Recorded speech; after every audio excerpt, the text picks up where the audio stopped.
Root number 17 എന്ന സിനിമയിലെ ഡയറക്ടറും ക്യാമറമാനാണ് നമ്മുടെ ഒപ്പം ഉള്ളത്. Welcome to Mapstic. ആദ്യം തന്നെ ഒന്ന് സ്വയം പരിചയപ്പെടുത്താമോ? അഭിനന്ദ, ഞാൻ അഭിലാഷ് ജി ദേവൻ. ഇതെൻ്റെ ആദ്യത്തെ സിനിമയെന്ന് പറയാൻ പറ്റില്ല, രണ്ടാമത്തെ സിനിമയാണ്. ആദ്യത്തെ സിനിമ പക്ഷേ റിലീസാകാൻ പോകുന്നതേ ഉള്ളൂ. അതുകൊണ്ട് മലയാളത്തിൽ റിലീസായ ആദ്യത്തെ സിനിമയെന്ന് പറയാം. പക്ഷേ മറ്റേത് ഒരുപാട് അവാർഡുകൾ കിട്ടിയ ഫസ്റ്റ് പടമുണ്ട്, തായ്നിലം എന്ന പേരിൽ. ഇപ്പോൾ ഇത് റൂട്ട് നമ്പർ 17 രണ്ടാമത്തെ തമിഴ് സിനിമയാണ്. ഇത് ഇന്നലെ റിലീസായിട്ടുണ്ട്. അതിൻ്റെ ഭാഗമായിട്ടാണ് ഇപ്പം ഞങ്ങളിവിടെ എത്തിയിട്ടുള്ള എല്ലാവരും.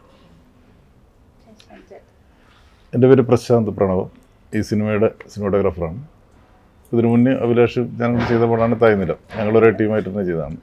അപ്പോൾ എൻ്റെ തമിഴിലെ 3ാമത്തെ പടമാണ്, മലയാളത്തിലെ 13ാമത്തെ പടം. അപ്പോൾ ഈ വീണ്ടും നമ്മുടെ ഡയറക്ടറും സിനിമ ക്യാമറമാനും വീണ്ടും ആ ഒരു കൂട്ടുകാരുടെ രണ്ടാമത്തെ പടത്തിലോട്ട് വന്നിരിക്കുകയാണ്. അപ്പോൾ എന്താണ് തോന്നുന്നത്, ഈ ഒരു സിനിമയിൽ എന്ത് ഔട്ട്പുട്ടാണ് നമുക്ക് പ്രേക്ഷകർക്ക് കിട്ടിയിരിക്കുന്നതെന്ന് തോന്നുന്നത്? അതായത് ഞാൻ ആദ്യമായിട്ട് ക്യാമറമാനായിട്ട് പ്രശാന്തേട്ടനെ പരിചയപ്പെടുന്നത് തായ്നിലത്തിലാണ്. തായ്നിലത്തിൻ്റെ ഔട്ട് കാണുമ്പോൾ ക്യാമറമാനായിട്ട് പ്രശാന്തേട്ടൻ അല്ലാതെ വേറൊരാളായിരുന്നെങ്കിൽ ഈ ഔട്ട് കിട്ടുമായിരുന്നു, ഇത്രയും അവാർഡുകൾ ഞങ്ങൾക്ക് കിട്ടുമായിരുന്നു എന്നുള്ള ഉറപ്പായിട്ടുള്ള ഒരു സംശയം എനിക്ക് അന്നേ ഉണ്ട്, ഇന്നും ഉണ്ട്.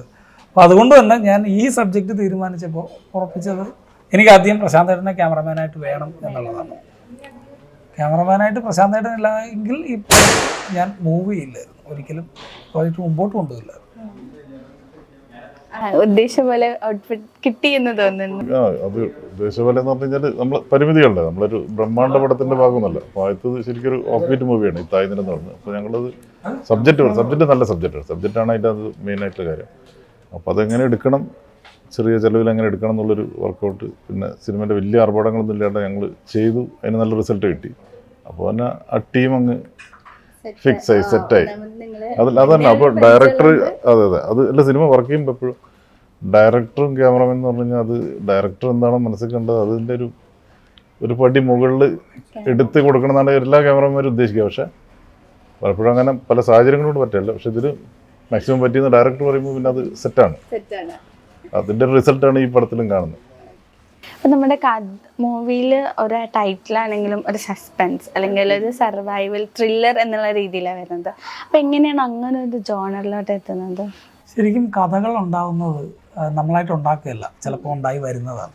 അപ്പോൾ ഈ കഥ ഉണ്ടായെന്ന് പറഞ്ഞാൽ പ്രശാന്തേട്ടനെ കാരണമാണ് ഈ സിനിമ ഉണ്ടാവുന്നത്, ഈ കഥ ഉണ്ടാവുന്നത്. അതായത് പ്രശാന്തേട്ടൻ എന്നെ ഒരു ദിവസം വിളിക്കുന്നു, എടാ ഇപ്പം ലോക്ക്ഡൗൺ ആണ്, ഇത് കഴിയുമ്പോൾ പെട്ടെന്നൊന്നും സിനിമയിലേക്ക് ആർക്കും വർക്കൊന്നും ഉണ്ടാവില്ല, നമുക്ക് ഈ ലോക്ക്ഡൗൺ കഴിഞ്ഞ ഉടനെ നമുക്ക് ക്യാമറ വെറുതെ ഇരിക്കുകയാണ്, യൂണിറ്റ് വെറുതെ ഇരിക്കുകയാണ്, നമുക്കൊരു പടം ചെയ്താലോ എന്ന് ചോദിക്കുന്നു. 1 or 2 ലൊക്കേഷൻ വെച്ചിട്ട് ഒരു സബ്ജക്റ്റ് ഉണ്ടാക്കുന്ന എന്നെ നിർബന്ധിക്കുന്നു. അങ്ങനെ ഞാൻ വീട്ടിൽ ആ ലോക്ക്ഡൗണിൽ ഇരുന്നിട്ട് ചിന്തിച്ചുണ്ടാക്കിയ ഒരു സബ്ജക്റ്റാണ്. അപ്പോൾ ഈ സബ്ജക്റ്റിൽ റൂട്ട് നമ്പർ 17 എന്ന ഒരു പേരല്ലാതെ വേറെ യോജിക്കില്ല. എന്തുകൊണ്ടാണെന്ന് വെച്ചാൽ ഒരു റൂട്ടിലൂടെ പോകുന്നവർക്ക് സംഭവിക്കുന്ന കുറേ സംഭവങ്ങളാണ് ഇതിൻ്റെ പിന്നിൽ വരുന്നത്. അപ്പോൾ ആ റൂട്ടിൻ്റെ പേരാണ് 17 എന്ന് പറയുന്നത്. അപ്പം ആ ടൈറ്റിൽ അങ്ങനെ ഇതിലേക്ക് വന്നതാണ്. അപ്പോൾ കഥ കേട്ടപ്പോൾ ആ ഒരു തരത്തിൽ ഉദ്ദേശിച്ച ഒരു ഔട്ട്പുട്ടിലേക്ക് ക്യാമറയിൽ നമുക്ക് പകർത്താൻ പറ്റുമെന്ന് നിങ്ങൾക്ക് തോന്നിയാണ് ലൊക്കേഷൻ? അല്ല, അതിൽ 2 കാര്യം. ഒന്ന് എന്ന് പറഞ്ഞാൽ ഞാൻ ഇതുവരെ മലയാളത്തിൽ 10-13 പടങ്ങൾ, ഭയങ്കര ഹിറ്റ് പടങ്ങളൊന്നുമല്ല, പക്ഷെ 10 കുഴപ്പമില്ലാത്ത 13 പടം ചെയ്തു. പക്ഷെ അതെല്ലാം ഒരു പ്രത്യേക ജോണറിലുള്ള കഥകളാണ്. പക്ഷെ ഇത് എൻറ്റയർലി ഡിഫറെൻ്റ് ആണ്. പക്ഷേ നമ്മളങ്ങനെ ഒരു ചർച്ച വന്ന് തന്നെ നമുക്കെപ്പോഴും ഒന്ന് മാറ്റി ചിന്തിക്കാനൊക്കെ തോന്നുന്നുണ്ട്. അപ്പം ഈ ആർട്ടിസ്റ്റിനെ പോലെ തന്നെ ചില ക്യാരക്ടർ പോലീസുകാരനെ ജീവിതകാലം മുഴുവൻ പോലീസ് അങ്ങനെ സിനിമയിൽ അങ്ങനെ ചില ശീലങ്ങളുണ്ട്. അപ്പോൾ ഞാൻ ആദ്യം ചെയ്തൊരു 1948 എന്ന പടമൊക്കെ പറഞ്ഞ കാലഘട്ടത്തിലാണ്. തില്ലങ്കേരി സമരത്ത് 48 കഥയാണ്. അപ്പോൾ അതുപോലത്തെ പിന്നെ അങ്ങനത്തെ പടങ്ങളായി വരുന്നത്. ആ കാലഘട്ടം, മണ്ണെണ്ണ വിളക്ക്, റാന്തൽ, അത്തരം സബ്ജക്റ്റ് വരുമ്പോൾ എൻ്റെ അടുത്ത് അങ്ങനെ വരുന്നത്. അപ്പോൾ ഒന്ന് മാറി ചിന്തിക്കണം എന്ന് വെച്ചു. പിന്നെ അങ്ങനെ അതിനുശേഷം മുന്ന, ചങ്ങാതി, അങ്ങനെ കുറേ പടങ്ങൾ വന്നു. ഇത് ഡിഫറൻസ് ആണ്. നമ്മൾ സിനിമാറ്റോഗ്രാഫിക്ക് ഹൊറർ സൈക്കിക് എന്ന് പറയുമ്പോൾ എപ്പോഴും വിഷ്വലും മ്യൂസിക്കും അതിൻ്റെ എഫക്റ്റാണ് അതിന് മെയിൻ. അപ്പോൾ നമുക്ക് എന്തെങ്കിലുമൊക്കെ ചെയ്യാനുള്ളൊരു സാധനം ഉണ്ട് തോന്നി. പിന്നെ അഭിലാഷ് ആകുമ്പോൾ അതൊരു ഡയറക്ടർ ക്യാമറമാൻ ബന്ധമല്ല, പ്രൊഡ്യൂസർ അമർ. അപ്പോൾ ഞങ്ങൾ 3 പേരും അതിനകത്ത് ഔസേബിസ്ഥാറും കൂടെ വന്ന് പ്രായം കൊണ്ട് പക്ഷേ ഞങ്ങളെ കൂടെ ഉള്ളൊരു ടീം പറ്റും. അപ്പോൾ ഞങ്ങൾ അവരെ കൂട്ടിയില്ലെങ്കിൽ അവർക്ക് കംപ്ലൈൻറ്റാണ്.